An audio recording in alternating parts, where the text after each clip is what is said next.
Okay, looks like we are live. Let me just double check.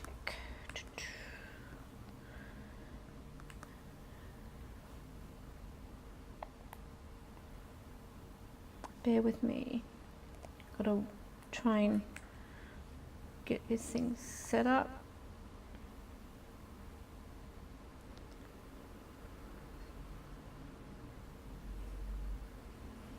Okay.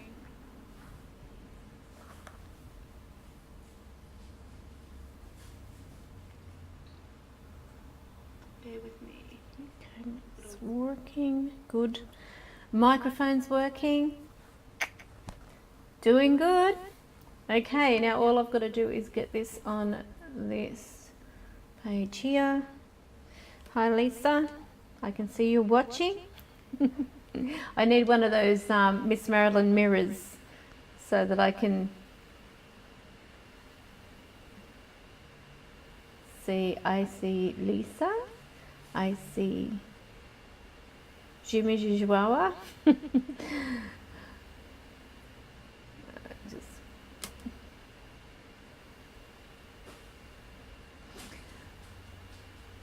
Put this old lady Graham thing on. Tennille is watching. I know you're watching. Okay, so let me just go in and refresh this page so I can add the chat. Not that it matters anyway, because Facebook is useless and always behind. Okay.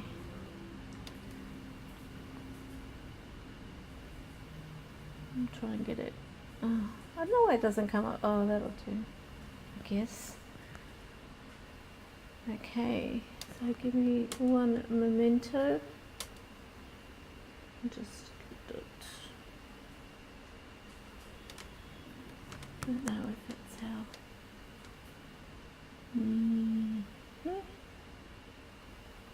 You'll do the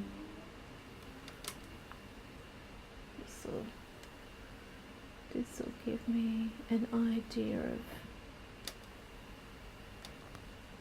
of big black spot across my face, which I have to change to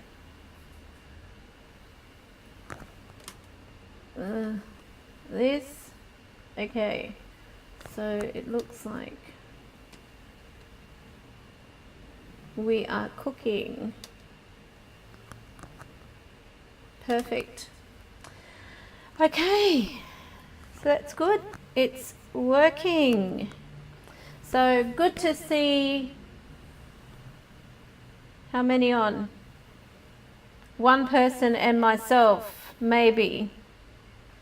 Maybe it's just both me. I don't know. With Facebook, I am always at a loss. I just, you know. Now, there was a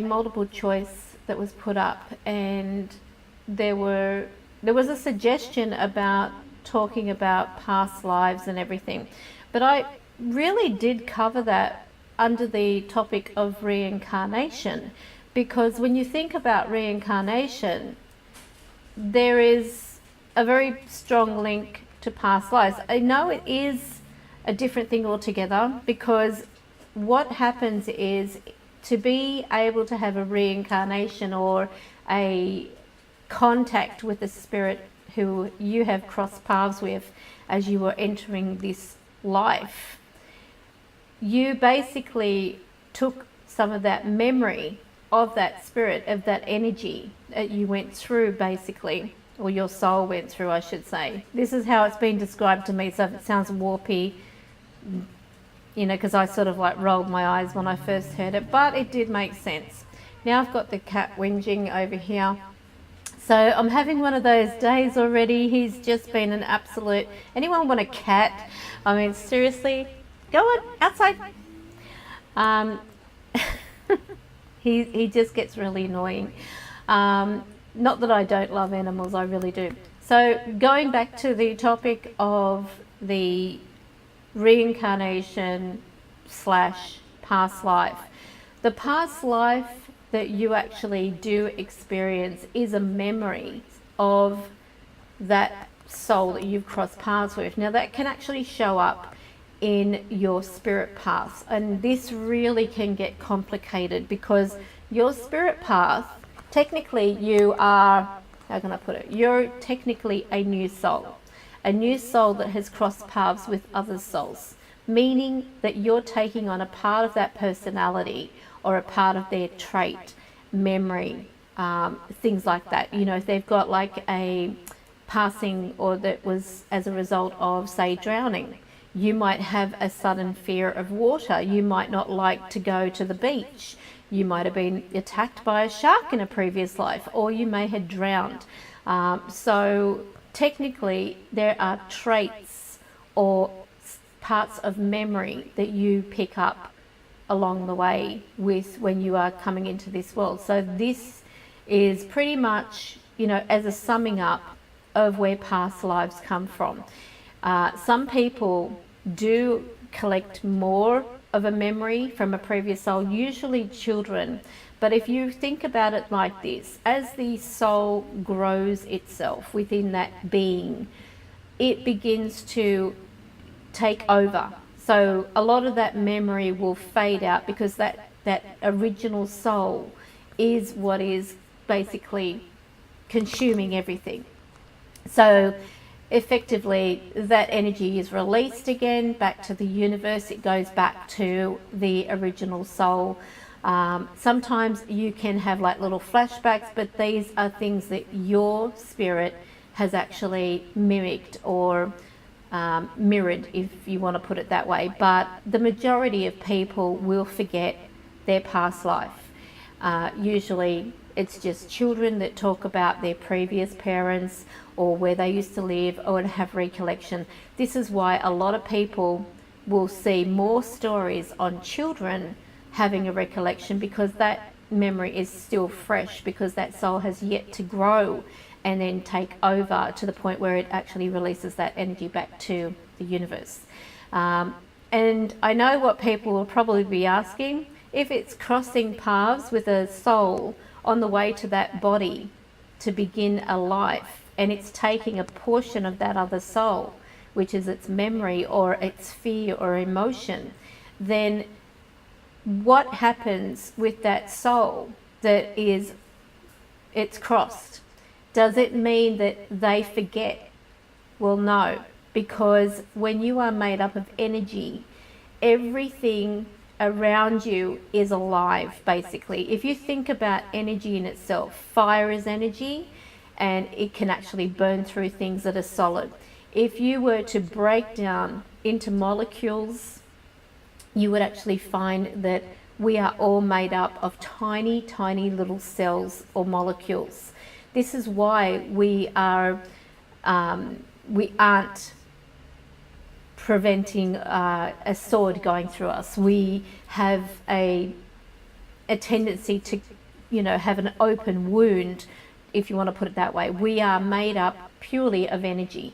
So everything about us, everything about everything around us is energy.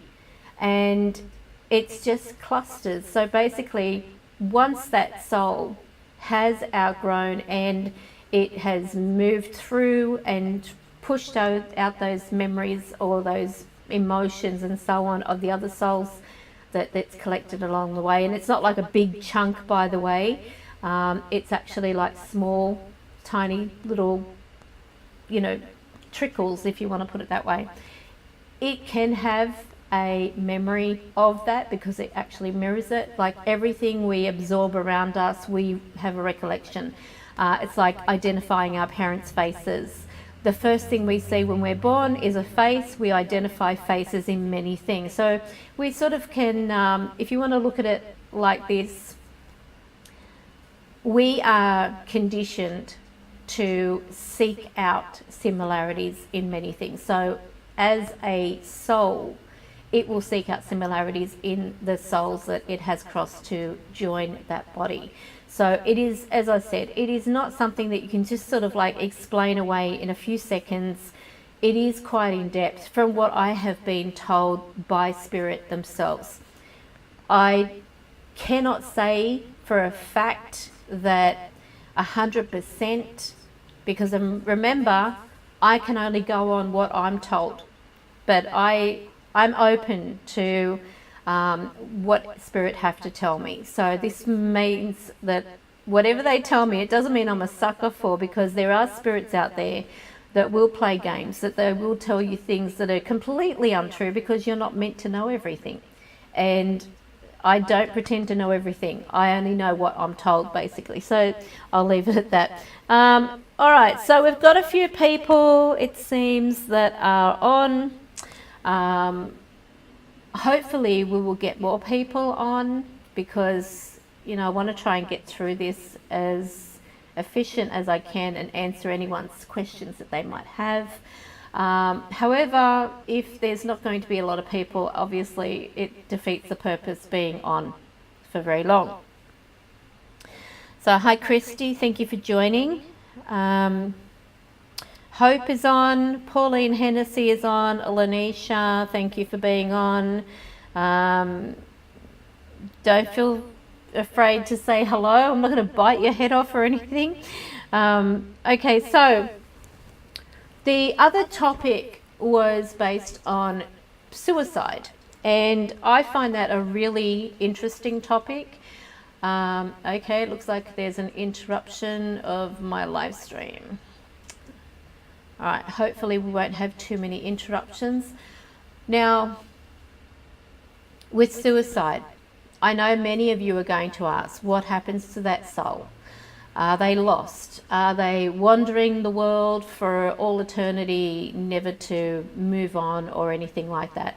Eventually they do move on. There are some who are very lucky, who actually have loved ones or angels around them. They know what is going on in that person's life. They see their trouble, everything like that, and they help them over. One thing that I have found as a very common factor with spirits who have, or people who have taken their own life, oh, what's going on here? Hopefully my stream isn't too affected, because it keeps showing up dropped packets or whatever that means. So going back to this, if I'm to use what has been a common factor with spirits who have taken their own lives, one thing they tell me is that if they have taken their life because they've lost someone and they want to be with them, they often cannot find them. And there are ones who have taken their life because they just want to go to sleep. They don't want to have to know anything. So because of that, many a time they're like, well, I don't feel it's fair that I should be here. Why am I still here? Why am I alive? Let me just see if I can kick in this internet. Bear with me for a second. You can see my thing here. Oh, no, wrong one. Clicking wrong things. Where am I? I'm going to try and speed up the internet if this will help. I don't know what I'm doing here. I've got this internet speed booster, God knows what. Maybe this will help the live stream. But I look like I've frozen. I really look like I've frozen. I look like a stunned mullet. Okay, so am I live? Am I not? Let me just refresh that again. Okay, I'm starting to do. Oh, okay, so there I am, frozen in time. Frozen. All right, so where was I? Maybe this will help, maybe I don't know. Just give me a second, folks. I'm so sorry. Okay. And when you've got kids that are playing games, it doesn't help. It really doesn't help. So I'm live. Lucky I'm not one of these people who have, you know, files that are inappropriate. which I would never have anyway, but you know, there are some people out there. So going back to when we have our, you know, people who decide to take their life. I mean, there are some cases where it's pretty full on. I'm not going to say or pretend that it's not nice. Many of them will talk about how angry they are, mainly, God, my hair needs a cut, mainly at the fact that they are still here, angry at the fact that it took so much for them to work up the gumption, if you want to put it that way, to do that, and then to find that they're still here. It's like they know, they saw what their body went through. Many of them had described the shock of seeing themselves that way. Many of them said that wasn't me, because I guess when you think about it, if we were to see ourselves in the street, we wouldn't recognize ourselves. And so when the spirit is out of that body and they're seeing, you know, the aftermath, if you want to put it that way, and it's been at their hand, then there is a shock that they go through. So you can imagine, you know, the people that are finding these bodies and so on, imagine the shock they go through. But then on top of it, that spirit's having to deal with that. And this is why I say to people, be considerate to a person who has just left this world. Don't try to make contact with them for a while. Give them time to settle, because there are some who, they're shocked. They're going through that process, and sure, they will have, so for example, a person who has someone who will come to their aid from the other side, who knows that, you know, regardless, some spirits who actually take their life, believe it or not, are ready to go. And also, I shouldn't refer to as spirits, but basically a person who can take their life, there may be something that if they didn't take their life, something would have happened anyway, which would have taken their life. So depending on how close they are to that point means either one, they cross over, or two, they don't.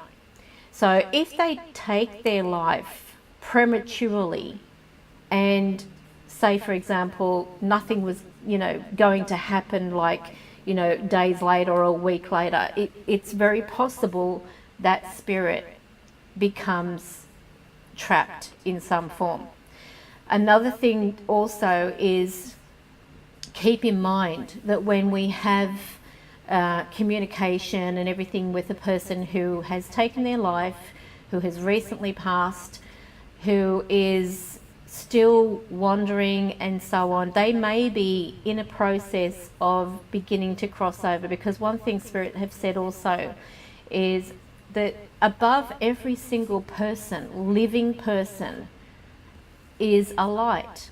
And this light, depending on how they are as an individual, is at different frequencies.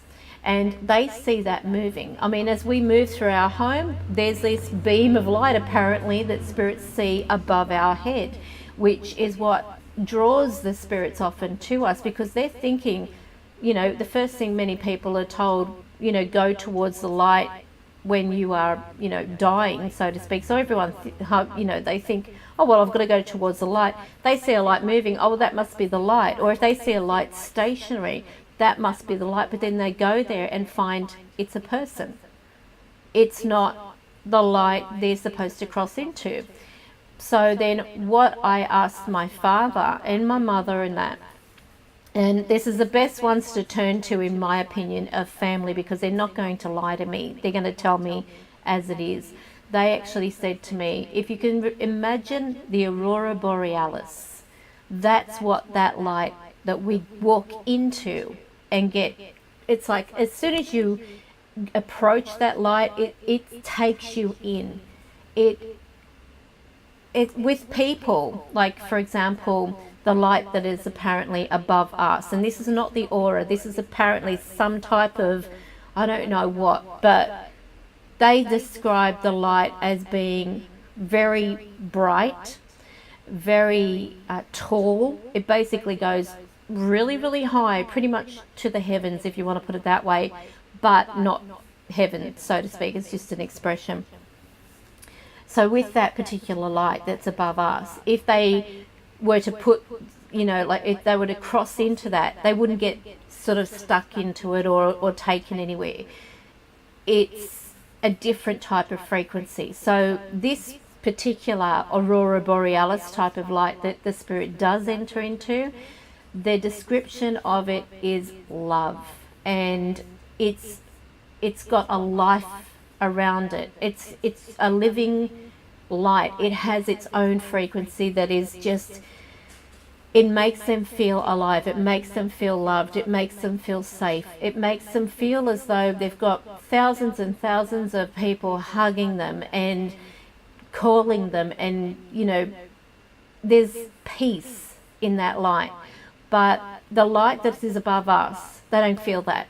They only feel like a they call it a buzzing kind of feeling, like they go through that light and it feels like a tingly buzzy, but not love. So hopefully that explains that. So good evening to those who are typing messages. Thank you so much for joining. Ree, Ellen, Deb, Denise, Christy, Lisa, Ashley, and Tennille. So I don't feel that all of you are watching. Who knows? Maybe you are, maybe you're not. Believe it or not, what is interesting is I have my mobile in this hand, and it looks like Facebook on the browser is working, but the mobile's not. So I'm seeing, you know, I'm seeing names moving on the actual browser and not on the mobile. Yeah. So, hi Tara Lee, Denise, hi. So when you think about the light that the soul gets taken into, if that person has actually, you know, taken their life and they're looking for someone, a lot of times what they say is they can't find the person.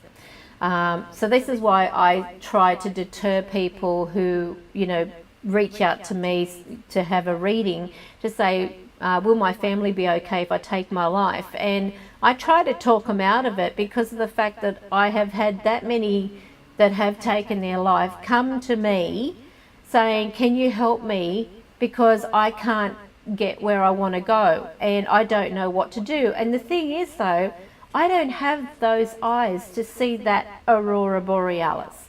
I don't have those spirit eyes yet to see the light above us. Sure, auras, no problem, but that particular light is only something spirit can see. So I'm here trying to say, okay, well, you know, do you see something similar to this? No, I don't see anything that looks like that. Do you see a light above me?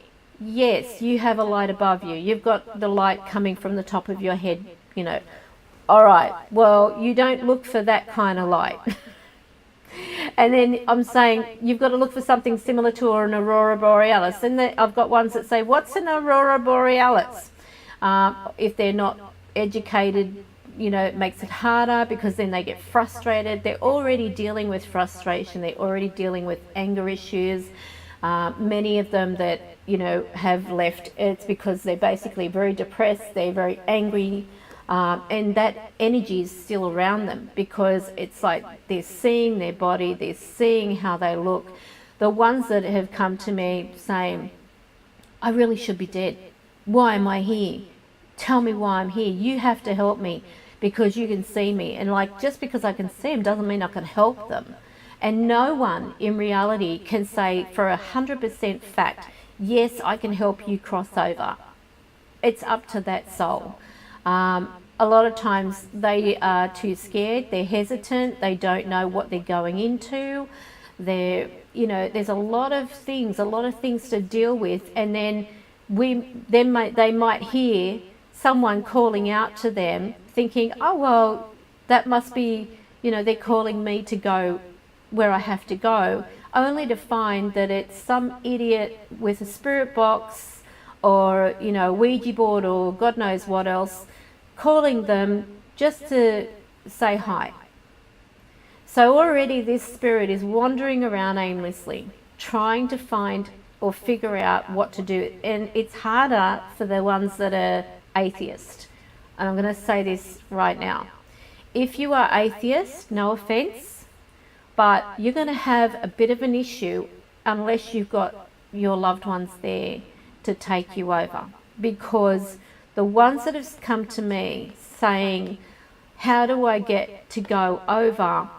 But and I'd say, well, call out to your angels. I don't believe in angels. I don't believe in God. Well, how do you expect to get over? How do you expect to get where you want to go? And they can become very stubborn. So the stubbornness you have in this life is there in the afterlife. It follows you unless you're ready to say, all right, I'm ready to let go and to trust the process. I've had ones that have said, there really is a God. And then I've had ones that are angry, and then they turn around and they say, there is no God. You know, because they're angry because of the fact that they'll say there's no God because they aren't getting that instant gratification in crossing over. So it's like a catch-22. You're going to have ones that are, you know, they're ready if they do commit suicide, and for whatever reasons they were basically meant to go. So if they were that close anyway to a passing which was not at their hand, they are taken over with like that. It's like they're saved, they're lucky, they are the lucky ones. The ones that take their life and it is not their time, either one, that body, that spirit will go back into that body because it has like that fear of letting go. Suddenly there's that, oh my God, I don't want to go. And then they come back into a body that's broken and damaged as a result of their hand. But what happens then is they have to then live with those consequences and choices they made. So sure, they can, you know, try or attempt suicide or whatever, and then someone steps in, revives them. And sometimes when they have someone step in, believe it or not, a lot of times that's angels. Because they know that person is not meant to go, they will have someone step in at the right moment to save that person. It could be a friend, it could be a loved one, it could be somebody who has some medical experience and so on, and they are there at the right time and they are able to resuscitate or save that person. I can remember a time, I would have been probably in my 20s. I had pretty much just picked up a deck of cards because I had never been interested in cards. I didn't need cards, you know, or anything like that. And I still really don't need them, but they keep me focused. This particular day, it was really weird because I'm going to shock you here. I was an Avon lady. Yes. Ding dong. And I went to these people's places, you know, trying to flog Avon and whatever. Not successfully, mind you. But anyway, it got to the point where there were these two girls, probably around my age, maybe a bit younger. And I kept getting this really weird feeling like they're going to have a reading, they're going to want a reading. And I didn't say anything, and we just got talking, and then they were talking about like the afterlife and stuff like that. So I was, it just sort of like went from one thing went from Avon to the afterlife, if that can make sense to you. And it ended up that, yeah, they had a reading. But during this reading, it was like I got all these things just shown to me, and I was describing it to them. I said, oh my God, he's gone. They're putting him in the back of the ambulance. They're trying to resuscitate him. The ambulance officer is opening up the door and they're saying he's gone. But before that, I remember distinctly seeing a lot of cement around me. Like I'm in this area which has like wall to wall, ceiling to floor cement. And then I said, I feel like I'm choking. I didn't know what it was about. I had never experienced a premonition like that where it was actual suicide, but it was a suicide attempt, which was, it ended up being successful. It was that night that the lady who lived next door to them, her partner went down to the garage, which was ceiling to floor, wall to wall cement. And he basically sat in the car, ran a hose from his exhaust and died. Meant like he was brain dead basically. By the time the ambulance got there and everything, they tried resuscitating him. As soon as they got him in the back, one of the ambulance drivers leant out the door and said, I'm sorry, we did everything we could, but he's gone. And that was exactly how I saw it. So sometimes you wonder, could it be prevented? Maybe that, you know, had they known this person was going to do that, I mean, who really tells anyone they're going to kill themselves? So in that respect, when it comes to people who are taking their life and they're not telling anybody anything and they can't be saved, usually it's either that, you know, their guides or their angels or whoever is around them in spirit know that, you know, this soul is only going to be worse off if they stay. But if they're lucky and they choose to keep going or to go on, they have an opportunity of not going back to that body, which means that that body is then, you know, expelled of that soul. That soul's free. It's gone on. It's been released. So that way it's not stuck. It's not going through a life of being a vegetable or, you know, having mental problems or brain damage or God knows what else. Now, are there any questions that you might have about this, about the topic of suicide? Or so if there's anything you want to know, ask now.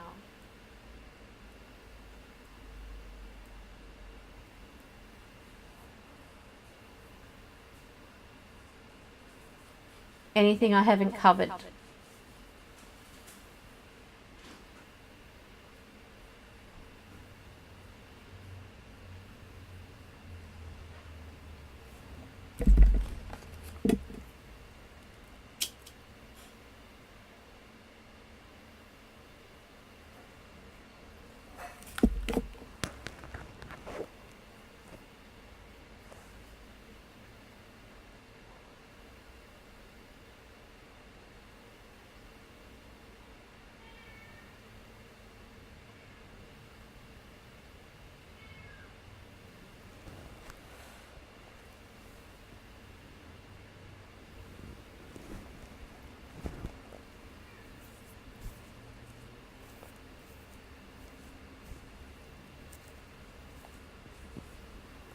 You always wondered, I always wondered what happened to souls when suicide was the cause of death.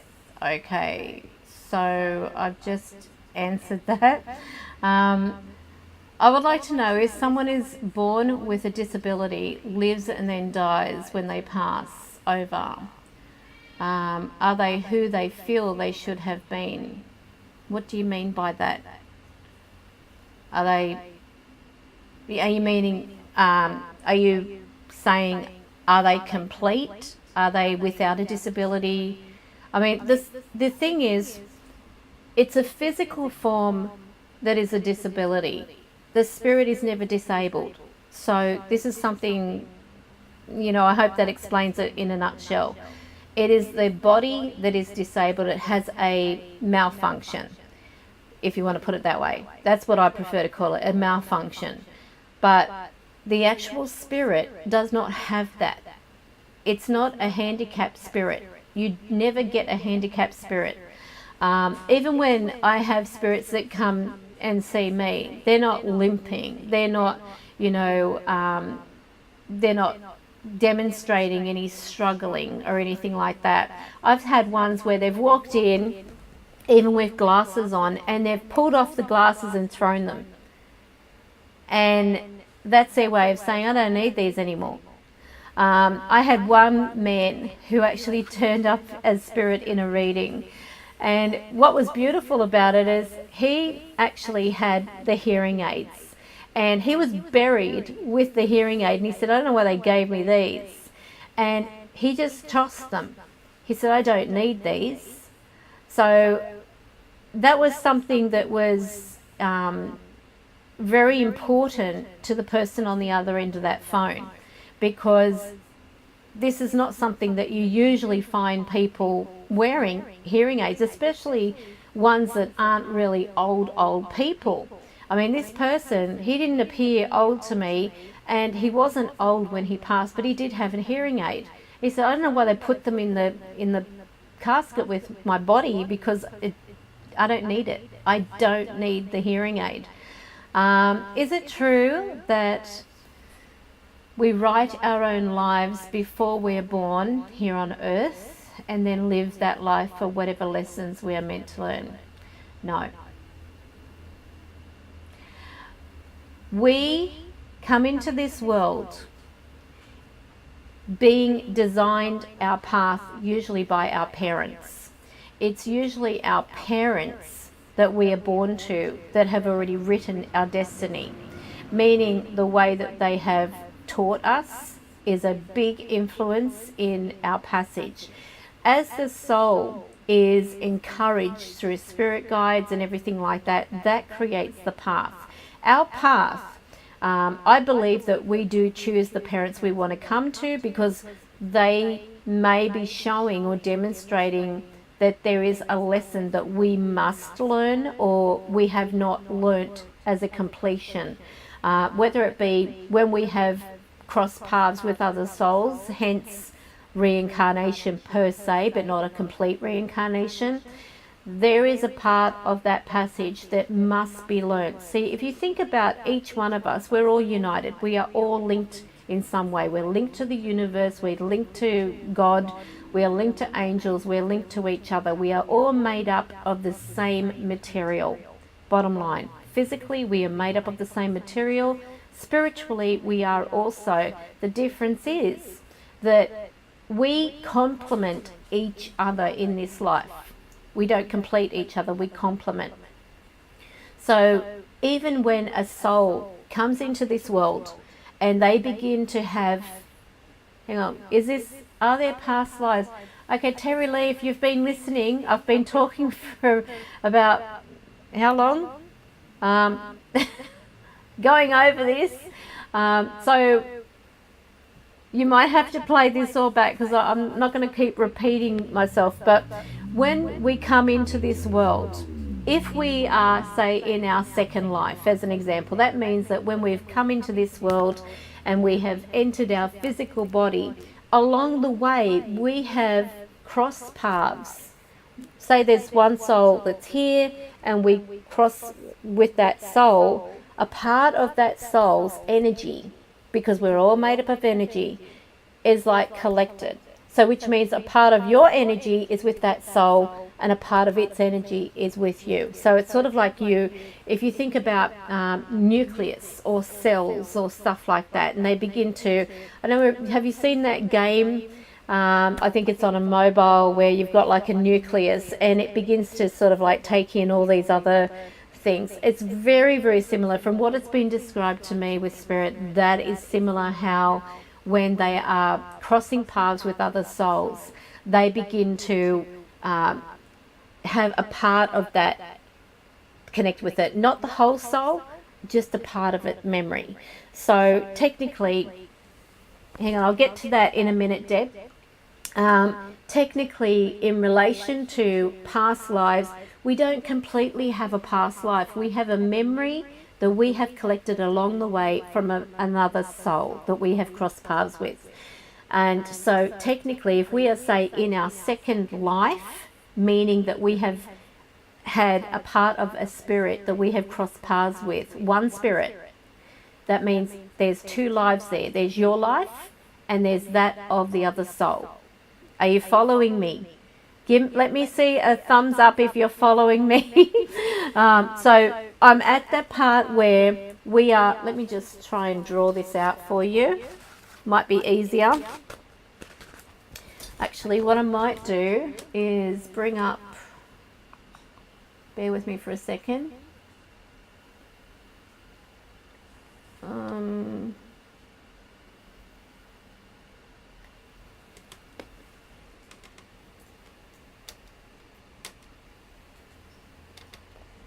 Okay, so I'm going to bring up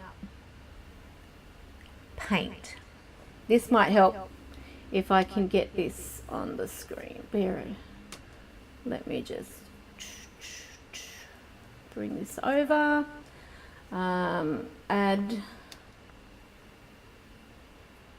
I'll just go to here and I'm going to do a screen capture of this. Okay, now I'm still here. It's not a blank screen that nothing's happening, but I'm going to show you as simply as I can how when we are crossing paths with another soul, what happens. Now what I'm going to do is, hang on, let me just increase that. How do I do it? Need to increase the size. All right, now say this is one soul. It's out there, it's moving about like a nucleus, and here you are that little dot, which means that you're a new soul. You have never been here before. You are basically part of an angelic birth, if you want to put it that way. You are a part of the energy of angels that is coming into this world. Now right down here we have your mother. I'm sure she looks a bit better than this, but there she is. Oh, I'm going to have a baby. And so what happens here is this process.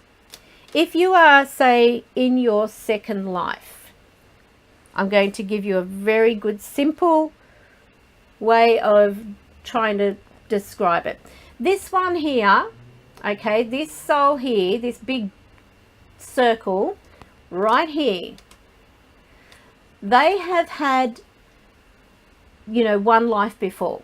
But as you can see, that is much larger, that soul, because when they passed over and they left their body, they had built up knowledge, they had built up memories, they had built up experiences and everything like that. So technically what happens is this has a lot of energy about it to give. So if you think about, here you are, right here, you are traveling to get to mum over here, but to get there, this soul's in your way. So technically what happens, you cross paths with that soul. You don't go right into that soul because it's a physical impossibility from what spirits say. You cross paths with that soul. So what happens is a part of that soul is then taken away and it joins you. So there's a part of that soul that has left there, and it is now in a position of joining you as you travel to the womb. So here you are now, you're in mum's womb, growing, growing, growing. There is a part of this soul here. This soul is now a small portion of you. Now you don't even have to be related to this soul, but sometimes it can be a relative, someone who has recently just passed away. You think about how many times a baby's born not long after a person passes away in the family, and they've got some very similar characteristics. There are things that, you know, they do, there are things that they say, there's little expressions that they give that you think, my goodness, that is them reincarnated. Well, it's a part of their personality or trait that may had actually been around, watching over the family, watching over mum, knowing that she was expecting a baby. But what happens is when the baby begins to form life or begin life is when the heartbeat starts. So technically, as soon as there is a heartbeat, there is a soul. So what happens now? Let's just rub this out. And I'm going to give you, okay, can I get this bigger? Try and get this out. So we've got mum here.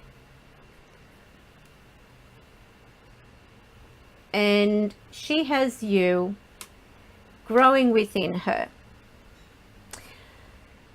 And there is a part of that personality or that trait from that soul that you cross paths with, who may have been around.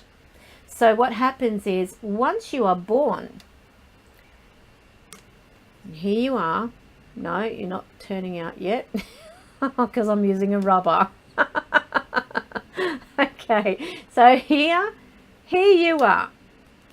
You're a happy little bundle of joy, kicking about, lots of things. You've got a bit of a blockhead there, so I'll sort of like round out your head.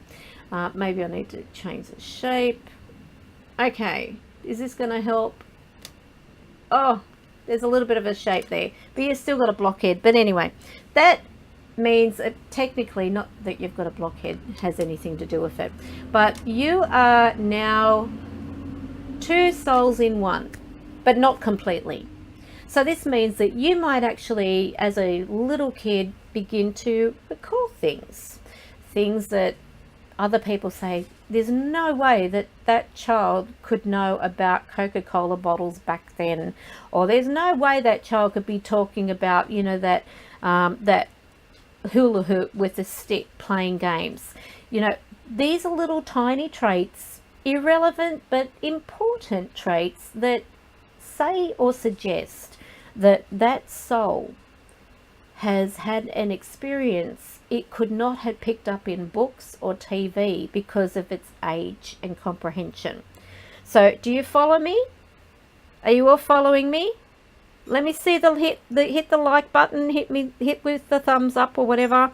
Show me that you understand, please, because I'm trying to use a simple analogy that was explained to me by my guide and spirits that have come through, because I knew I'd be hit with this one day, asking about past lives and everything like that. So I'm really hoping you follow this because it's important.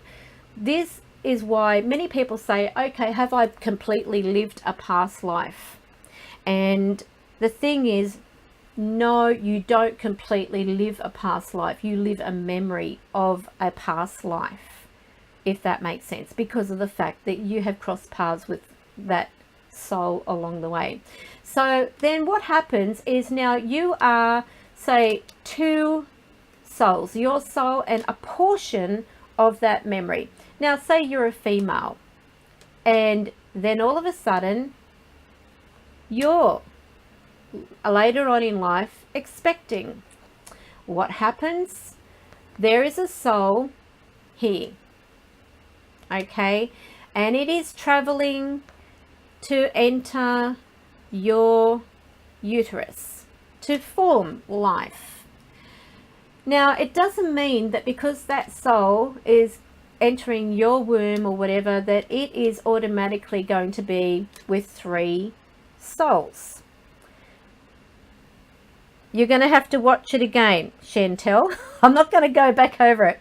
So what happens if that soul does not cross paths with any other soul along the way? This soul will be in its first life. It will not have past recollections. It will not have memories or anything like that. Now, you think about this. Say you pass away, okay? You are no longer. What happens then? You are a soul in the atmosphere or visiting family, that type of thing. Say this over here is your daughter, who now is pregnant. A lot of babies in this family, but this is how it pretty much works, okay? And I'm using this as an example. Say this is your daughter. This could be anybody, okay? But I'm just giving you an example. So say it's like, you know, Mrs. C down the road or whatever, not necessarily your daughter. But what happens then if this soul is about to come down and enter into this uterus to make life, and it happens to, along the way, cross paths with you, okay, before going into make life into Mrs. C's belly, it will be 3 souls. Now, you probably got lost along the way here, because there is your second life technically. First life is you. You have crossed paths with a spirit along the way, and so therefore there are 2. Because this is a new soul, and everyone starts as a new soul, unless they cross paths with an existing spirit that has crossed paths with other souls. So technically, there's a portion of you, there may be even a portion of your previous connection of another soul that's still around you in some form, but not necessarily there anymore. Because what happens is, as you're growing, your soul consumes or takes over, but it can have memories. It can have like a mirror effect.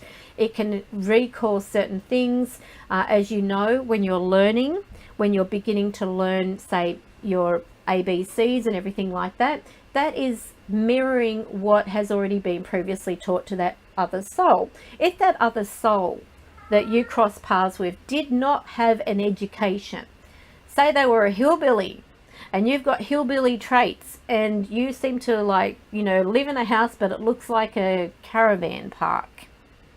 I'm just using this loosely. So what happens there is you will have some of those, you know, slothful ways about you. You might be very untidy, where the rest of your family are perfectionists. You might have, you know, little things that are just a lazy bone, if you want to put it that way.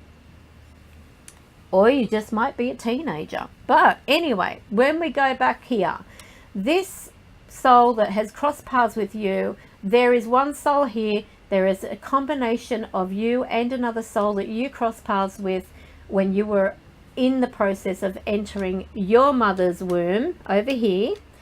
And so technically there are now 3. So there's 2 with you originally.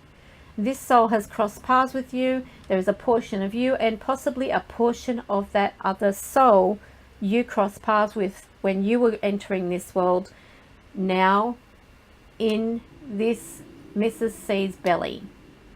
So it's not saying this person has split personalities or anything like that. It has nothing to do with it.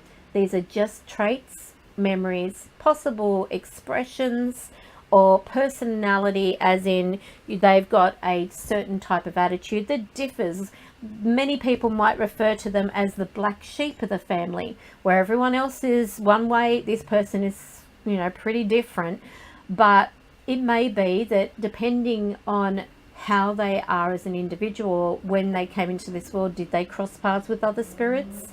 Maybe they did, which means that they are then taking on a multitude of traits from other souls. As they begin to grow, then that soul that they originally are, which is here, will begin to outgrow that little tiny portion of soul it crossed paths with. Now, do you all get it?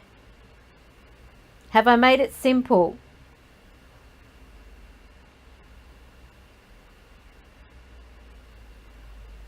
Let me know. Give me a thumbs up on the screen if this makes sense to you, because this is how the process is. And I know it sounds very complicated and very confusing. It's really not. Now, the most number of souls you can cross paths with at any given time is 9, being you the 10th soul, which means if they were to have any more souls cross paths, there would be absolutely no room for you to grow. So this is why, even in spirituality terms, the maximum number of past life memories or traits we can collect along the way are going to be 10. Everything is like a 10 cycle. That's why we have, you know, even in numerology, we have 1 to 10. There may be 11, but that is really irrelevant. And they may even say there's 22, but that is irrelevant because it comes down to the singular numbers, to the maximum of 10. So bear in mind that this person, and I'm going to give you some other education here as well. Say, for example, there is a soul that is new to this world. It does not, like over here, doesn't cross paths with any other souls around. It is lucky to be the only soul to enter this being and begin life. So once it's inside the body of the fetus, there is no way it can have any crossing of souls along the way. It cannot have any possibility of a past life whatsoever. It's a physical impossibility. Now, one thing that you'll find with the brand new soul, the one that is on its own, is this. Let me just make a new one. When this soul begins its journey, okay, and we're going to use that as the original soul, the one that is entering this world before it's even crossed paths with any other souls around. And there's a lot of souls around, so this is why many people will have, you know, an experience where they might have like a memory of a place, or they have deja vu. Oh, I'm sure I've been here before. I'm sure I've seen your face before. And do I know you? You know, we've all come through that because there is something that is a similar characteristic with individuals, places, and events. So what happens here is this soul is fortunate enough to have with it a lot of angels, okay, and they are like parents. So technically these angels, you can't cross paths with an angel. Basically, a soul of an angel and a soul of a human are very different energies. So if this means that this person coming into this world has never had a past life, they will probably find themselves being quite naive to a lot of things. They may make a lot of mistakes, but you'll find that they land on their feet a lot, because the reason being is they have spiritual support. And if you think of a newborn, when they begin to walk and begin to move about, what's usually behind them? Mum or dad, or big sister or big brother. Someone is usually there to catch them when they fall. So what happens is these angels, which you probably can't even see, so I'm going to have to try and make them all different colors here, okay, they are trying to guard this soul, and they will be there throughout their life. You can have hundreds of them, little angels that are there watching over, protecting, trying to guide, and so on. So this person pretty much is really blessed. You'll find that they're more pure, they're more spiritual. There's no tarnishing of that soul in any way. They have not crossed paths with any other soul along the way. They are unique, they are individual, they are purely their own source. So these angels are there to help them. So technically, there will be angels even for the new souls that cross paths with others, but not as many. Because why? That soul that cross paths with over here, for example, so this is the other soul. Gee, it's hard to use this thing. Okay, so this is the other soul. It has its own angels there, of course, in some form. But because it has now crossed the path, say for example, this is the one that crosses paths and it takes on a part of that soul and then it goes into the mother, which is down here, then effectively it has less angels because there's two of them. They don't need as many angels like they would be if there was only the one original soul. Follow me? Hope I'm not confusing you. So we're talking about the protection, the spiritual protection. We're not talking now about past lives. We're talking about the amount of spiritual protection. As you grow and you begin to take your first baby steps and everything like that, you've got someone there to catch you when you fall. So technically, you will have a lot of angels around you. However, once you reach, say, you know, your fifth path, basically, your fifth spirit path, meaning you've crossed souls with 4 other spirits. And if you've crossed soul with 2 spirits who happen to equal of 2 spirits each, meaning that they had crossed souls with another spirit along the way, that equals 5 because you are the one soul who has not had any other spirit with them. You're a new soul. You've crossed paths with 2 other spirits who each have their crossing with another soul. So am I confusing you yet? So I'm going to try and simplify this for those who are trying to follow this, because look, I tell you what, if you're anything like me, I feel like I frustrated the spirits that I were talking to because I was like, what? I don't get it. I just don't get it. But I ended up, finally, they were like, and I thought it was a bit rude, but they actually applauded. Yay! She gets it. So I'm going to try and educate you as simply as I can. So technically, here we go. There's one soul here. There's one soul here. They have both come into this world as an individual soul and cross paths with one other soul. So there's one other soul. Let's just use it like this example. So there's the main soul. There's the nucleus or a part of a soul it has crossed paths with coming into this world. So these two are in, you know, their zone, in heaven, in the afterlife, whatever. And there is this new soul, which has no other souls with it at the moment. It's a brand new soul about to come into the world, and it crosses paths with this one. Okay, as it goes by, it crosses paths with that one, and it crosses paths with this one before entering into Mum, who looks like she's wearing a bowler cap. Okay, so there's Mum. So do the math with me. We have the first original soul. It has crossed paths with one soul that already had crossed paths with a previous soul. It then crosses paths with another soul who had previously crossed paths with a previous soul, which means there are 2 souls technically here in one, 2 souls technically here in one, and 1 unique original soul. So there are 5 in all.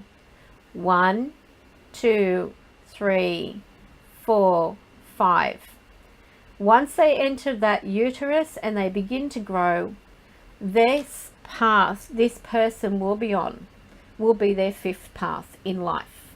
Meaning, this can bring, because of the different energy levels here, can sometimes bring them into a home that is disruptive. it often is usually when you've got more spirits around, and I'm going to try and give you a little bit of education on this side of things. If there are many spirits around as that soul is crossing to go to that woman it is designed to form a baby in, okay? These other souls that may be around may be either people who have been connected with that family, or people who are linked in some way around either dad or mum, you know, in particular. These could be, you know, a brother or a sister. And as this soul crosses paths with them, they are usually around the mother and the father. And I haven't drawn father because, I mean, he doesn't carry a baby unless he's a, you know, seahorse. But effectively what happens is usually those souls are around because there's trouble in the family. There's problems going and so on. So the likelihood of a baby being born who has connected with more than one life, okay, so more than one life, meaning this has a life that it has attached in some way to it when it was coming into the world. This one has attached to one life, or it may have attached to two lives as it came into the world. So if that were the case, there would be six. It would be in its sixth life, the baby inside the uterus. It would have an equivalent number of, say, 6. So there would be its original form, the two that it crossed paths with, and the one that had two other souls it crossed paths with along the way. So that is a number 6. Okay, so effectively, if that person has a lot of souls around them and there's a lot of, you know, disharmony in the family, the chances of that baby becoming like what is referred to as an older soul, meaning that they have had other past lifetimes around them, is much greater. If there are more problems in the family, chances are either that baby's going to be born into a path that is of a 5 or above, okay, maybe sometimes a 4.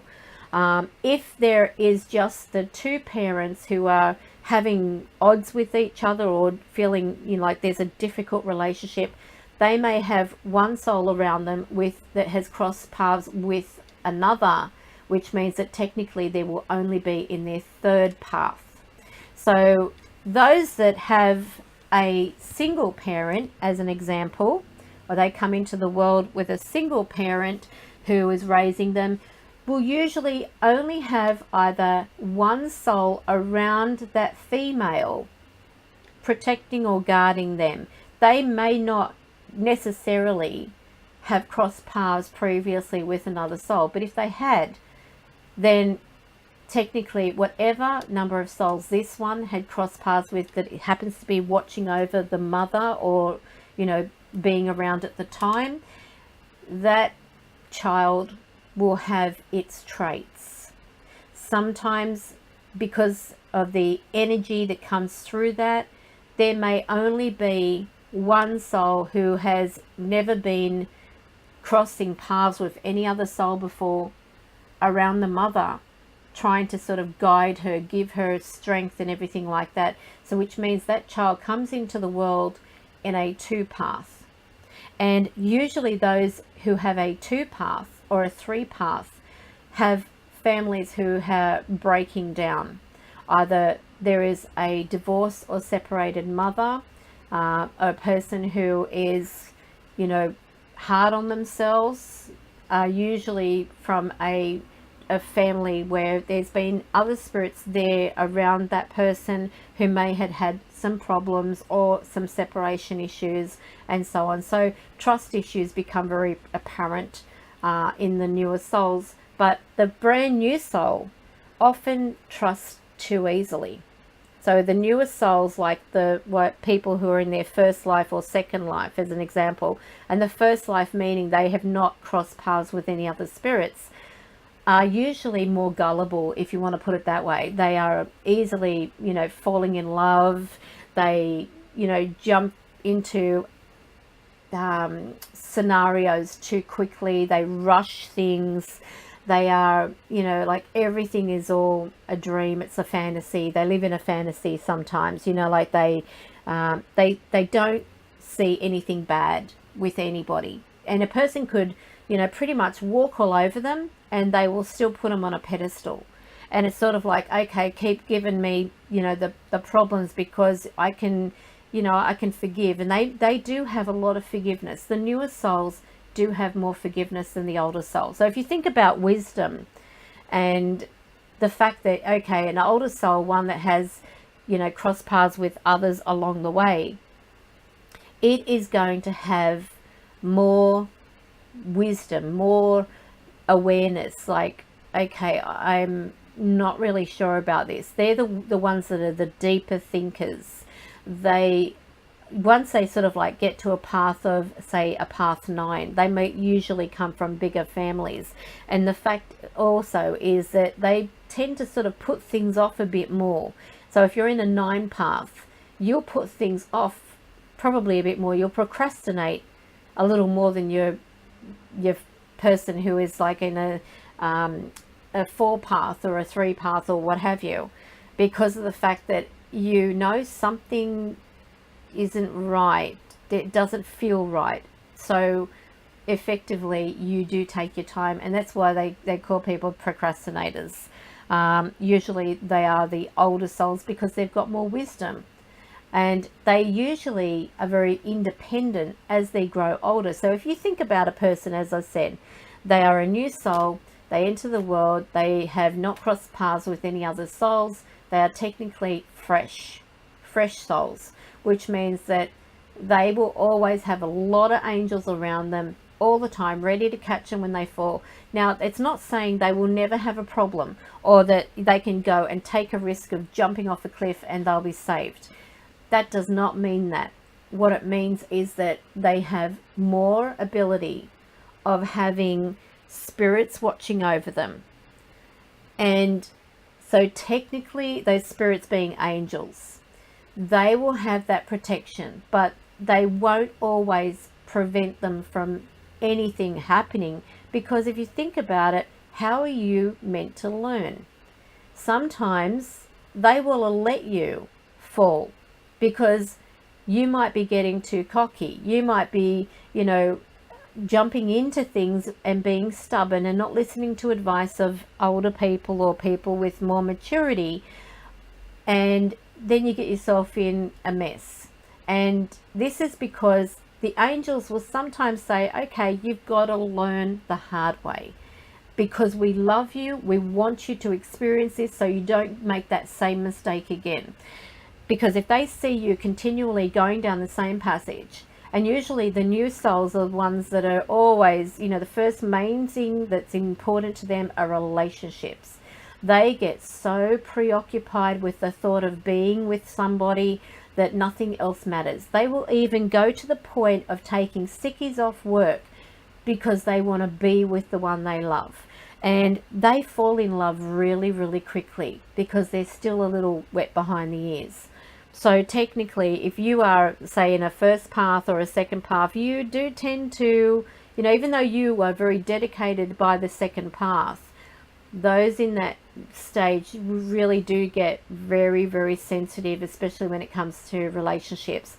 The older souls, like in 8, 9 paths and so on, they are usually more independent. It's the funny thing is, with the person in their first life and second life, as they do mature, if their angels have allowed them to make mistakes, to fall on their face a few times, they do wisen up very quickly. So by the time they usually are in their 40s, they're like, well, I don't need anybody. I have realized that my self-worth is more important than that. But in their 20s and that, forget it. They're like, they could lose themselves because of, their heart rules their head. So who understands the concept now of the past life theory, and who understands the concept of how we actually get to have a path of 9 or a path of 2 or a path of 3. And if you don't understand that, I'm going to show you right now. So this is like a really big education thing here, but here is what I'm going to do. So say, for example, a person is born on the 11th of the 3rd, 1994. All right. Now, what you do is this. You add up 11 plus 3 plus 1994. And you get 2, 0, 0. That's a bit auspicious. Put some eyes there. There we go. We've got some eye. That looks. Oh my God! What have I drawn? I'm trying to be creative. I'm gonna. Oh my God, Karen. Oh, okay. So say it's 2008. Okay. So there we have what this all adds up to. Everyone following me? Because this is how you can work out how many souls you may have crossed paths with. Now what we do is we add the 8 and the 2. So 8 plus 2 is 10. Okay, so we think, okay, this person's like had 10 lives. No. What happens here is you eliminate the 0. Because you cannot come into this world being completely 10. You have to revert to a 1. Which means that you are in your first life. Your first life here. So which means that if you have an accumulation of 9 other souls crossing your path, and then you are about to enter that life to begin as a newborn, you cannot say you have had 10 lives. You will have to be at number 1, because technically you wouldn't be able to carry that many traits or personalities. Otherwise you would be without your own personality. You would not have your own personality. So just before you enter your mother's womb, the majority of you will be already eliminating those other energies that you attracted along the way. So even though you had 9 other souls you may have crossed paths with, you are still 1. Because your soul cannot carry that much energy on top of it. Do you understand that? So you are basically now in your first life. So a person in their first life means that they have the opportunity of having a lot of angels around them, a lot of support, and they will be very naive to a lot of things. Now, when we talk about paths, these are separate things altogether. So let's give you an example.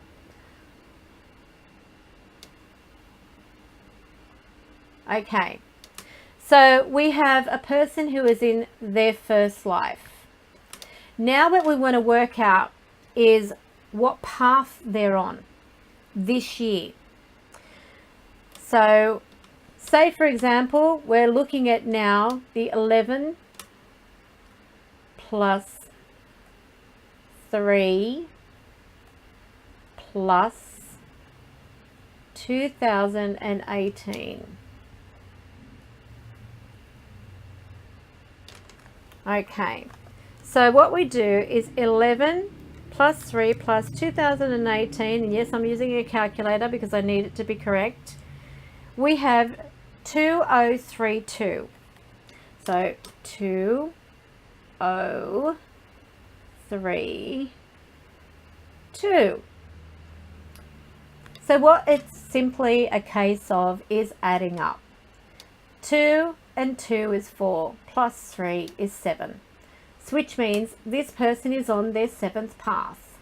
So we put it over here. So 7 plus 1 is 8. This gives the overriding number. 8 and 7 is 15, which means 5 plus 1 is 6. So this is where personalities and influences are where I give a spirit path reading. So technically I would discuss, okay, you are a new soul. You have never been here before. This is you here. This is what will be with you for the rest of your lifetime in this lifetime.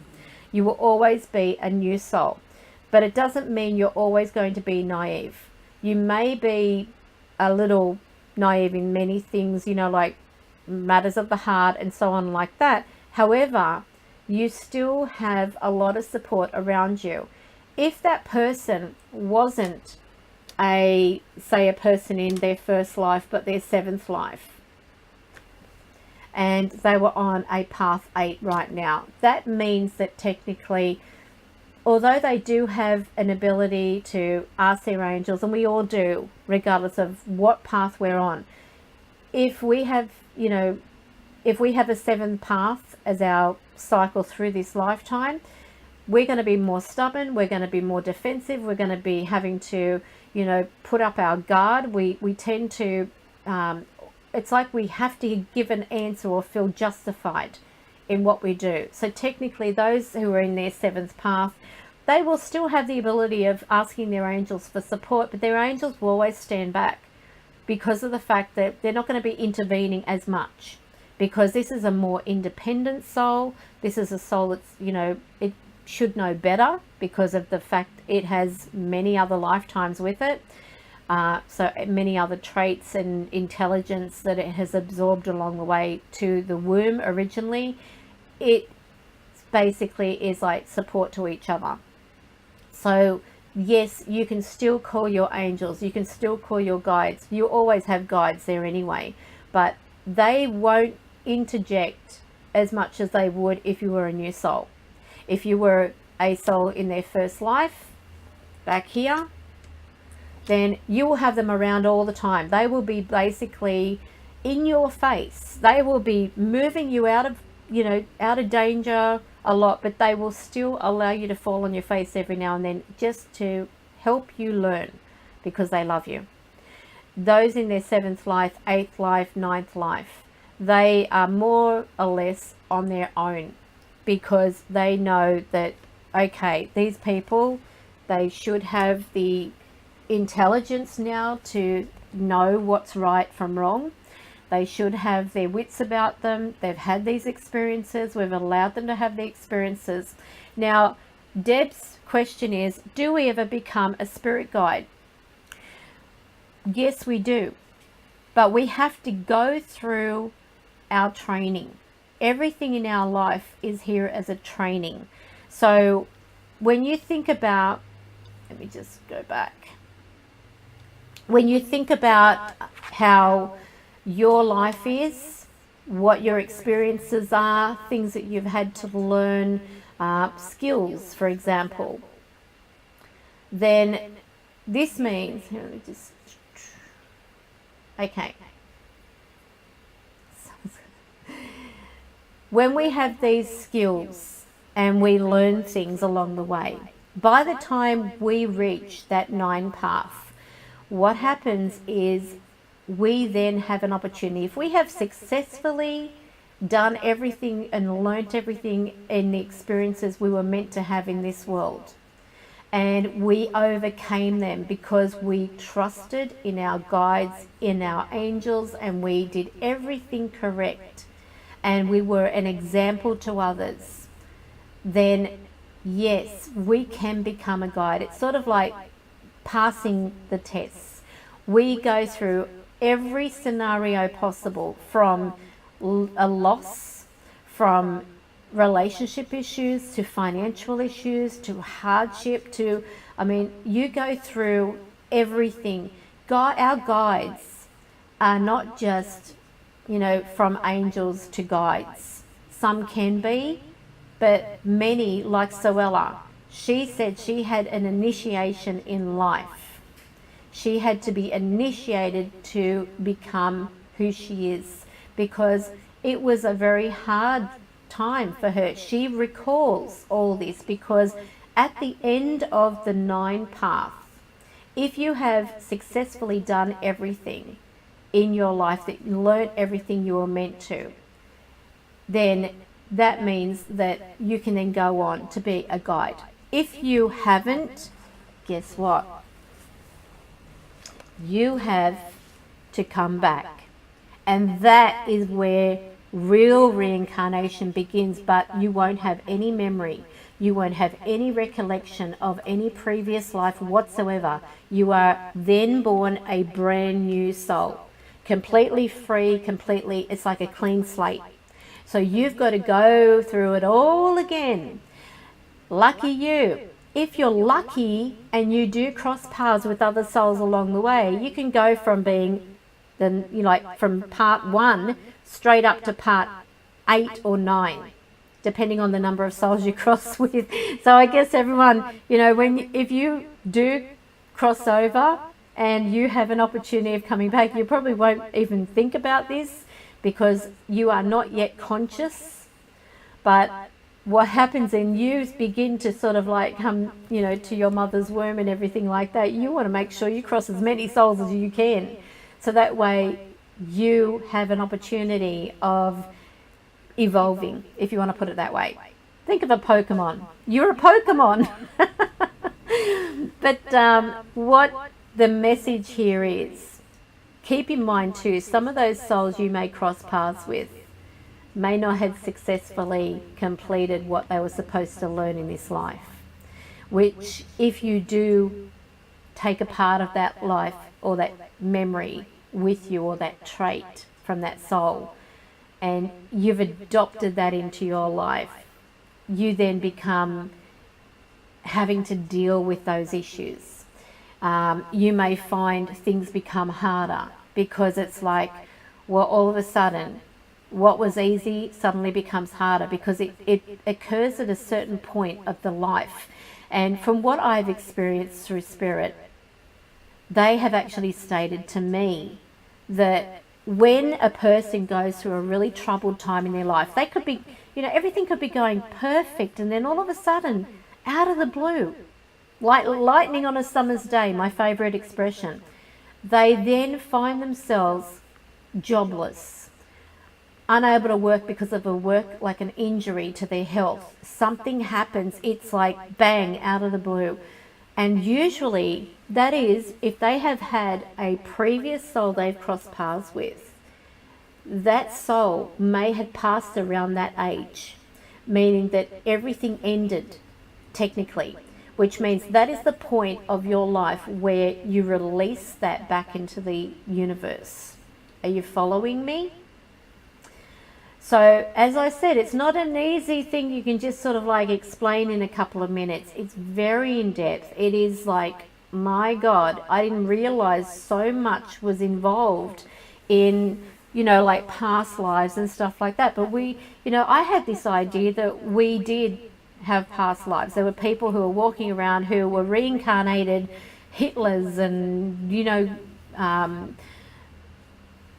things like that. I mean, like, you think about some of the people who are manipulators and controllers and stuff like that. You think they've got to be an old soul that have wanted to be in control. Things like, you know, if you think about that type of thing. So I really do hope that this has been educational for you. You'll probably have to watch it again before it absorbs. But trust me, I was... I don't get it. Explain to me like I'm a 2-year-old. And this is, I mean, they didn't have a, you know, paint how embarrassing to have paint, but you know, paint is the only way that I could describe it to you using that paint program, drawing those little things and trying to give you some visual, because trying to describe it, you know, without you seeing something is a lot harder. So I hope that that has made more sense to you. I hope that that, you know, has resolved a lot of confusion, and it gives you even something to think about. You know, you may do your own path and say, well, yeah, okay, I am a spirit path of a number 2 or a number 3 or a number 9 or whatever.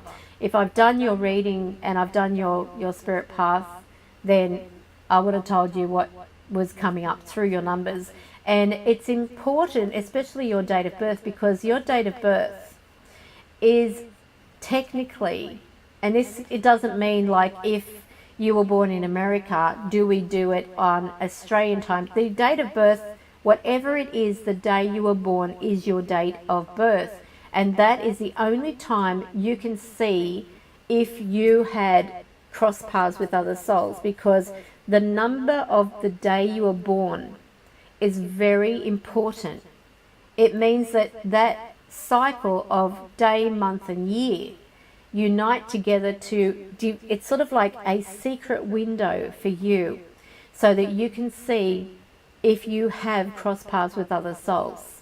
And if you have, ask yourself, what things have happened in my life that are residual? In other words, what pattern of things have happened where I seem to make the same mistake? And this may be that is part of your learning process to achieve in this lifetime. And then when you come back into your next lifetime, remember, you're already going to have, say if you're born into a path 2 and you cross paths with the one soul coming into this world basically, then effectively when you come into this world, you know, like, how can I put it? I'm getting all confused now myself again. Spirit, help me.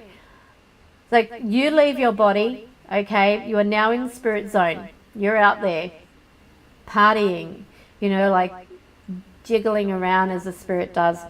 And then all of a sudden, here comes this new soul who goes right past you, takes a part of you with them.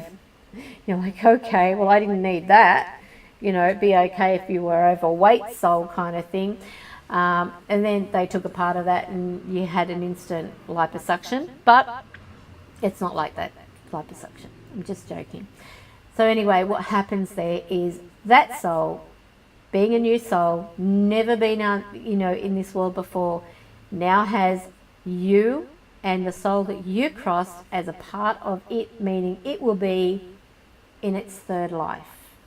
It will have its new experiences, your experiences, so hopefully that soul can right some of your wrongs, if you get my drift.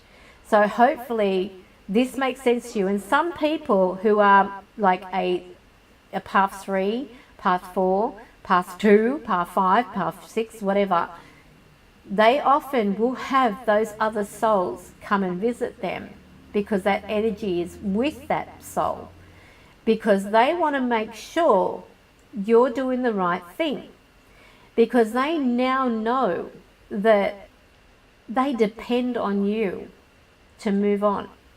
In other words, to become like a guide or to achieve some aspect of that life they failed to achieve.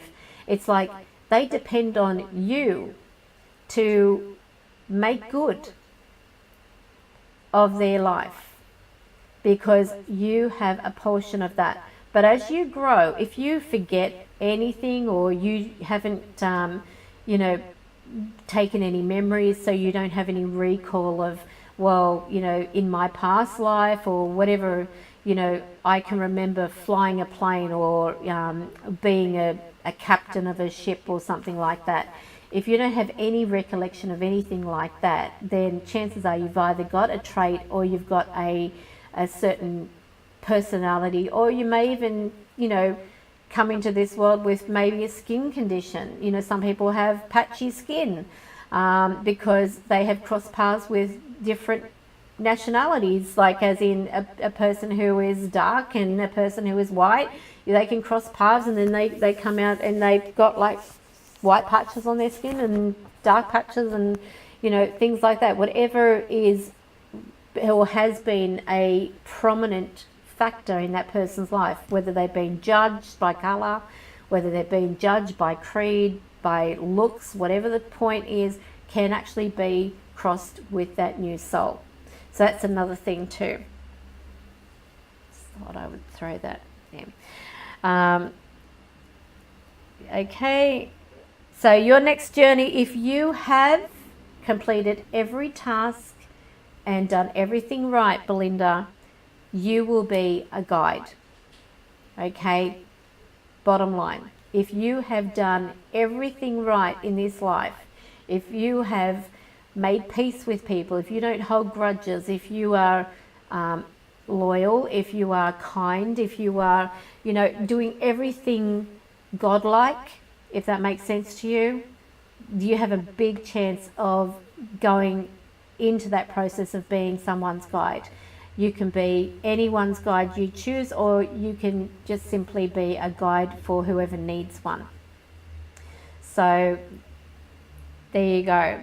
But if you have not achieved that, you will then come back and you will be a new soul and be recycled, and you'll have a clean slate where you are technically having to work your way up the ladder again.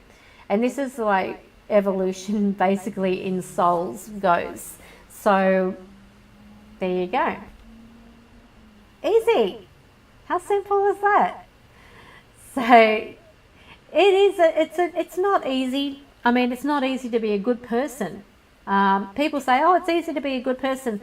No, because it's not easy. Even I have my moments where I have, you know, I can be a real bee, because I have my moods, or I get, you know, like, oh, will you clean up your room? And I get angry and I get frustrated, and then the cat comes in and he's meow, meow, meow, and here he comes.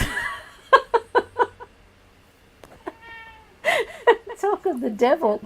So hear him? So when I have those moments, oh, you're noisy. Well, I have those moments too. Okay, nobody's perfect, but this is where, if you try and make good or make peace in your life, even before that time comes where you leave this world, you make peace with people around you, your loved ones and everything. Try to bury the hatchet, if you want to put it that way. Not in someone's head, by the way. This is not a Karen permission to go out there and bury a hatchet in somebody. Don't take it literal. This is, for those who don't know what burying the hatchet means, it means to forgive and try to forget. Now, you will never forget, let's be honest. You know, you won't. You will not forget if someone's done you wrong. But you can try to forgive, and you can ask for angels to help you. The important thing is try not to hold grudge. That is number one. That's one of the biggest things that, you know, people don't realize is most needed, that Spirit asks you to do. Don't hold grudges, because when you hold grudges, think of it as anchors around your waist, drowning you in your emotions. You can become very bitter as you get older. So it's really important. Don't hold grudges. It's really not worth it. It's not going to make anything better by holding a grudge. It's not going to, you know, make any person feel better. It's not going to make you feel better. So think of the toxicity that holding a grudge or being angry with someone around you is going to do to that soul. And think, okay, if I want to have a lot more help spiritually, maybe this is the angel's way of saying, okay, we've had to stand back and let you fall on your face a few times before you get it. So think of it that way. They're not being cruel. And sometimes when things are disrupted out of the blue. Like 1 minute everything's going fine, then all of a sudden, bang, everything goes into different directions. You feel like you're exploding. You feel like nothing's going right. Husband's cheated, having an affair. Boyfriend's cheated, having an affair. Whatever the story is, your boss is a complete asshole, whatever. The thing is, you have sometimes had to be, shoved off one path onto another, and it's disruptive. It's going to throw you about emotionally. It's going to cause chaos. It's going to cause things to surface which may not have surfaced otherwise. But often if that happens, it means that ahead, when something goes bad in your life, I want you to turn around and give thanks for it. Because I'm telling you, the majority of you will look back on that and think that was the best thing that happened to me. If I did not experience that, then I wouldn't be where I am today. It made me who I am today. It made me a stronger person, or it made me a weaker person. But usually when you have something bad happen, it has a reason behind it, not to hurt you.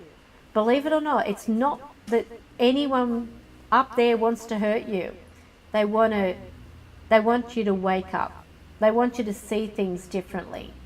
Turn your life upside down and see things differently. If you have formed an opinion of someone before getting to know them, that is against spiritual law. You are judging a person based on their looks or for what they do for a living. Some people judge people on tattoos, but the tattoo is not on the spirit. The spirit is clean of tattoos. It's the physical form which has tattoos. So think of, a person who may be, they say if you lay down with dogs, you get fleas. There is a truth in that. If you put yourself around people who have no self-respect, who have no envision in life to make something good of their life, to leave something that people can reflect on and say they were a good person, they were a kind person, they were godlike in what they did. They did not judge others. Okay, it doesn't matter what you look like. You could be, the scraggliest looking person, but have the biggest heart. Never ever judge a person based on their looks. But if you are continually hanging around people who are dragging you down, who are showing disrespect, who are making pain for other people, gossiping, stuff like that, remember, it is not going to do your spirit any good. It's not going to put your path right. It's going to create havoc. And you will be judged according to the company you keep.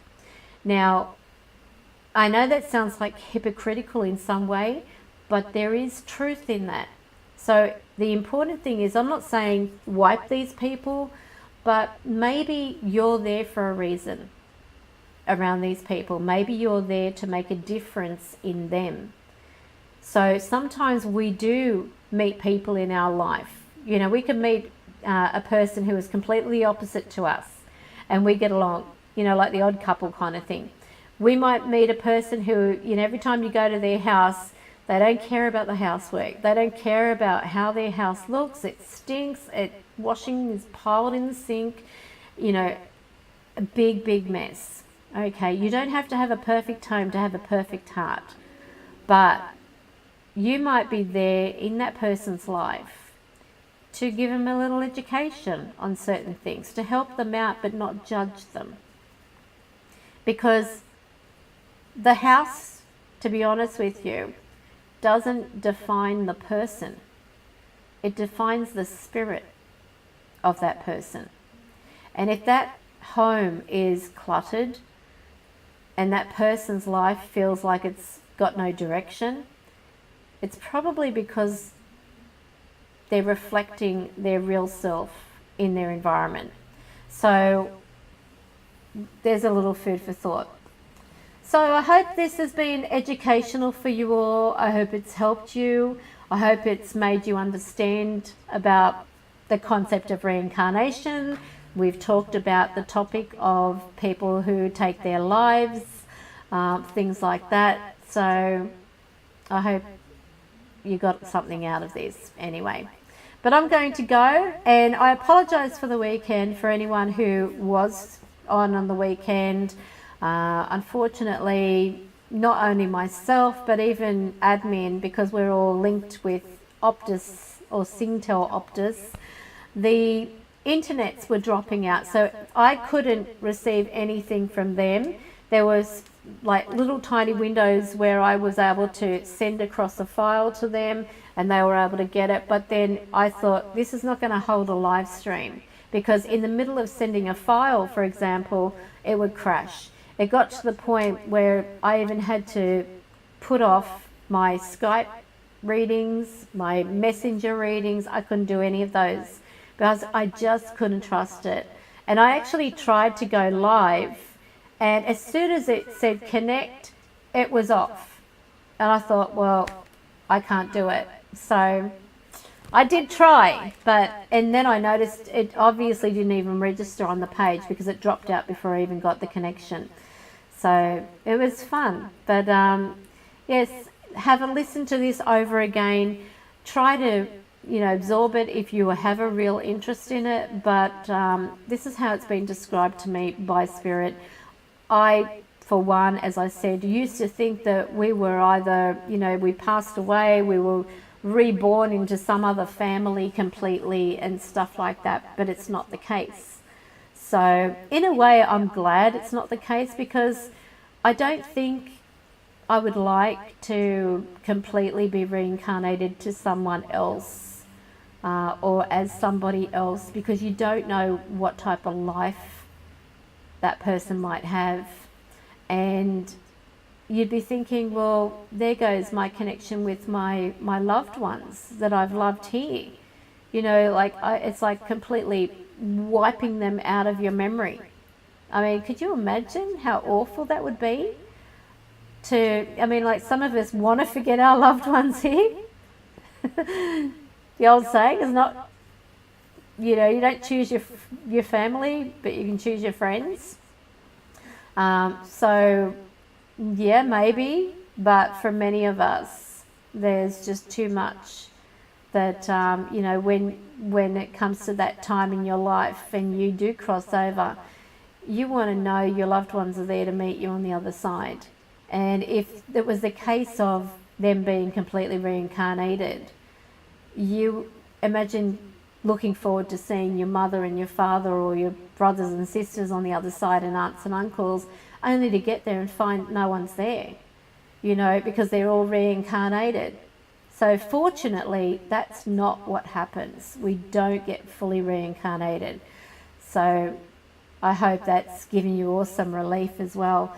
But I'm going to go now because I am nearly at 8 p.m.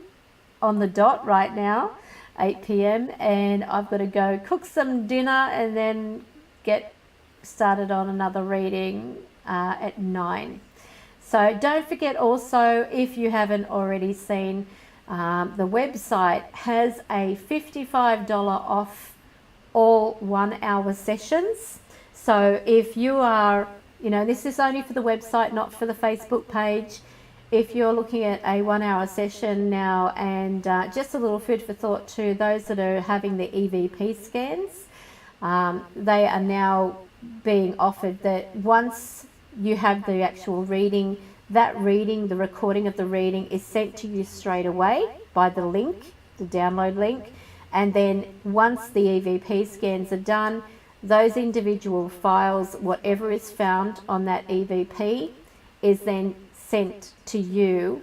And I think they're including the original audio as well, but I mean, if they've already sent it, there's really no point. But usually what they have to do in order to have, levels of that, the EVPs to be brought out more, because it goes through the sweep. I'll take when it goes through that sweep, and it takes about 9 hours extensively to try and remove any contamination or disregard contaminated noises, like like a noise from a car, or someone in the background of the person who I'm reading, that type of thing.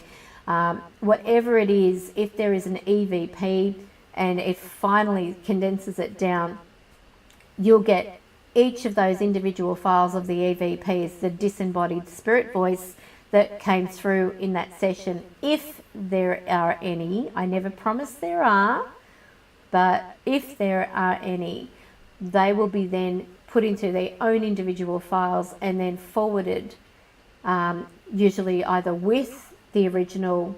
I think they will be doing that actually, but we thought, people don't usually want to wait for having their reading. They want to listen to it straight away, type of thing. So why should those people having EVP scans be disadvantaged? So in our meeting, and we do have a lot of them, all these brainwave ideas are going out there trying to be unique and keeping our page something that is going to be not only just affordable, but offering a real proper service to our customers. So if you have gone to our website, up the top there is a code that you would have to enter. Don't ask me what it is. I know it's got 55 in it or something, 55 off or whatever, but you've got to go to the website, click on that link where it's got the code, or I think the code is on a yellow banner, but I think once you put your mouse over it, it changes colour by memory. I haven't seen it myself yet. The girls set it up, I think it was yesterday or today, can't remember. And when you click on it, it goes to the Contact Us page. So in the subject line, you will put whatever the code says it is that you've got to put to get, for the 1 hour session of your choice, $55 off. So if could be the 1 hour flat reading with, mediumship, whatever, depending on whether there is spirit there. Of course, as you know, I will pass on anything that comes through. And then if you have even the bundle, which is spirit box and reading, then you can get $55 off that as well, because of the fact that it goes for 1 hour. Then if you go for the EVP scan, which is also 1 hour, you get $55 off that. So $55 comes to the 10, which adds up to a 1, which is a new beginning and a brand new fresh start. And this is where we look at Easter being a brand new beginning, because what did Jesus do? When he died, he took the sins of the world with him, and this is giving us a brand new slate. So technically, that's why we all brainstormed. We thought, let's do this for Easter.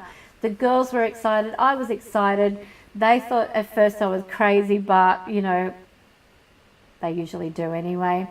Probably some of my clients do as well. Who knows? So anyway, that's what's on offer on the website. It may run for more than a week, depending. We'll see how we go.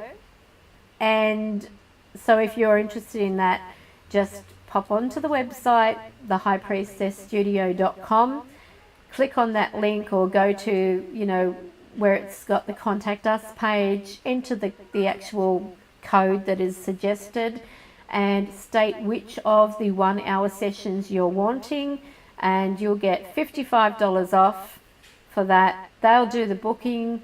Thank God I don't handle any of that. It'd do my head in. And then you'll have your reading. You'll get, if it is an EVP scan, you'll get the actual session link of the download of that recorded session sent to you by email. It won't go to Facebook at all. It is completely not related to Facebook, so don't even think it's going to be connected with Facebook. It is only for the website, which means you will provide your email where they can send the link for download after the reading is done, And if it is an EVP scan, as an example, you will then get the actual reading, and then later, once they've done the scan and they've got all the EVPs or whatever, depending on how many come through, I believe the minimum were 4, the maximum were over 400 in one session in an hour. So that's quite a lot. And so anyway, so those will be then sent once they're done, and possibly with that, you know, that original audio anyway. But yeah, that's what we're doing now. And so I'm going to go, because I've yacked on for another 7 minutes, probably bored you to tears. But thank you for joining me today. Hope you had fun. I had fun. I feel like I'm more confused now than ever, because I've had to sort of like diarize, you know, verbal diarrhea from my brain type of thing, all the information that's been given to me. But please also remember, just out of respect, if you are learning things from me, please don't claim them to be your own, because I've had to go through a lot of questioning and one-on-one with my spirit guide, Suella, and other spirits. Go away! With other spirits to get all this information and bring it to you. And it's not like something I'm just holding up a spirit box doing. This is communication, real communication. So, you know, I actually have come across people who have been claiming to be the only ones to do EVP scans. I'm like, hello. And to find out that this particular person was somebody who picked my brain about how to hear EVPs in audio and stuff like that. I showed them, and I even bought them a program in, you know, because they said that they didn't have the money.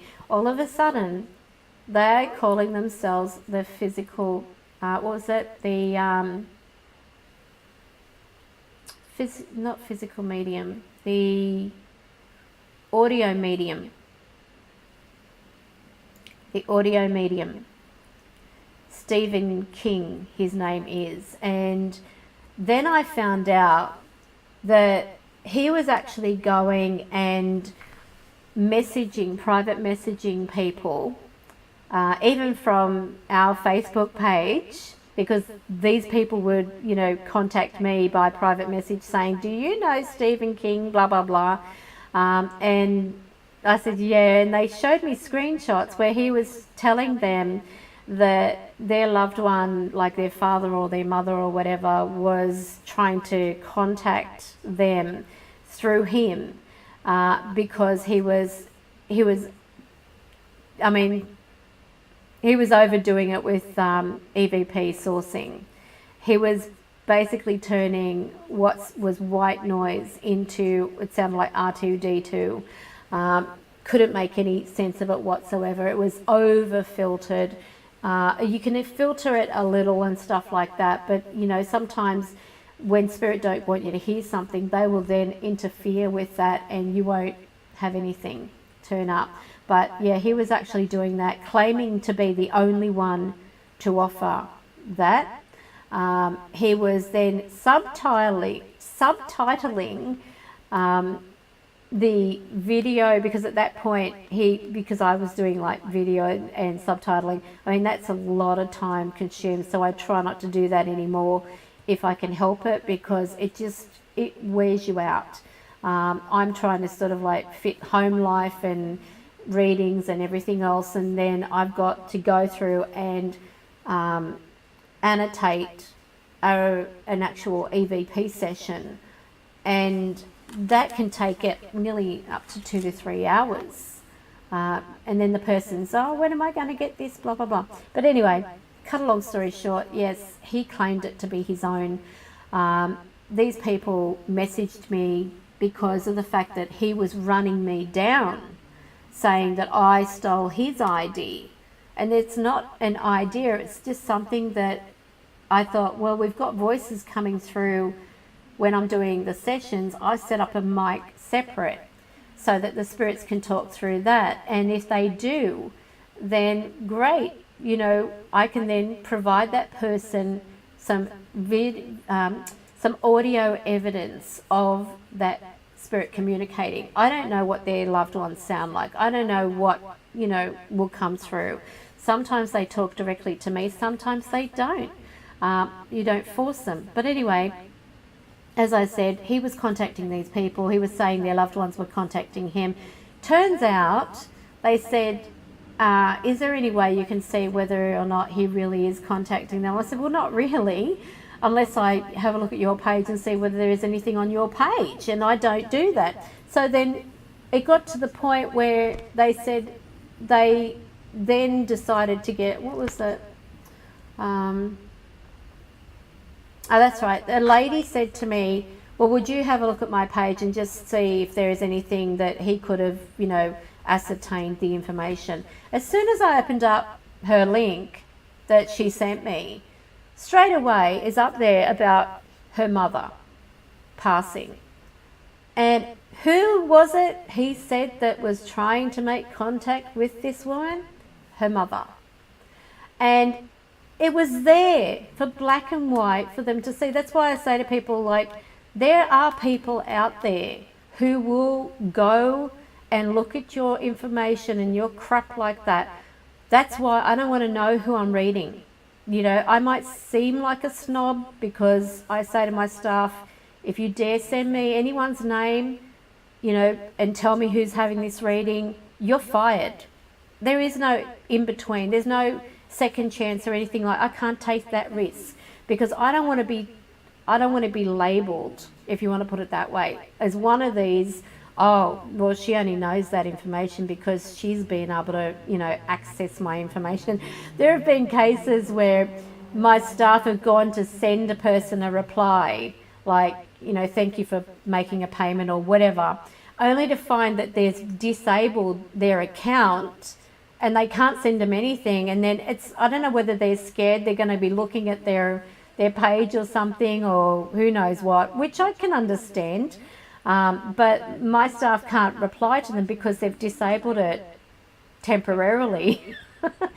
So for them to try and even like send them a message like saying your reading is about to start or whatever it is that they send, they can't because the person's disabled it. So if they needed to contact them for any reason, like, you know, Karen's running behind or whatever, because sometimes if I'm running behind, I shoot a quick text and I'll say, well, I'm running late, you know, and then they will send a message to the person saying that Karen's running late.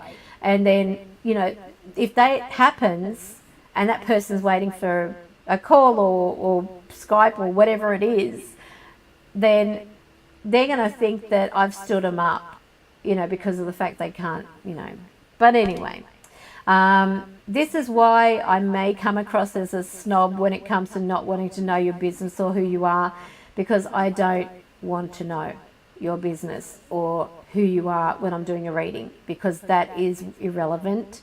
Not that you're irrelevant, but that information is irrelevant. If I had that, it would be contaminated instantly, especially if you are someone who is on my friends list, which I don't accept any more friends now because the majority of people I don't know anyway. I will probably never know personally. I will never be going for lunch with or phoning up and having a chin wag. And being a private person, I think, what is the point in having all these people on social media being your friend? It's lovely. It's a you know, it's an honor, but at the same time, what is the point? I completely avoid looking at that main page that they go, you know, that main page you can go on where it's got like everyone's, you know, daily digest or whatever of information. I don't want to know. I don't want to see it. Just in case one of those people have a reading with me and then they say, well, I'm on your friends list and that's how you know this, because I don't want to be accused of anything. So anyway,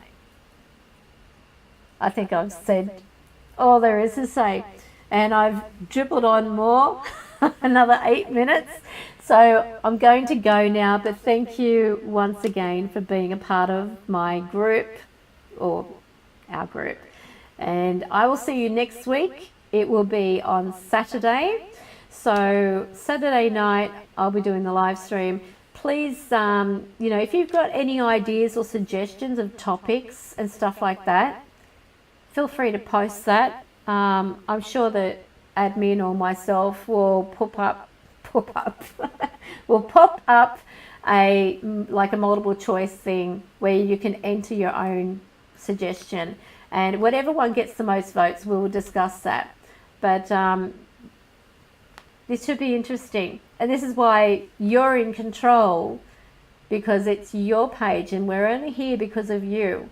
So I'm going to go now. Have a great evening and take care, and don't forget, be godlike.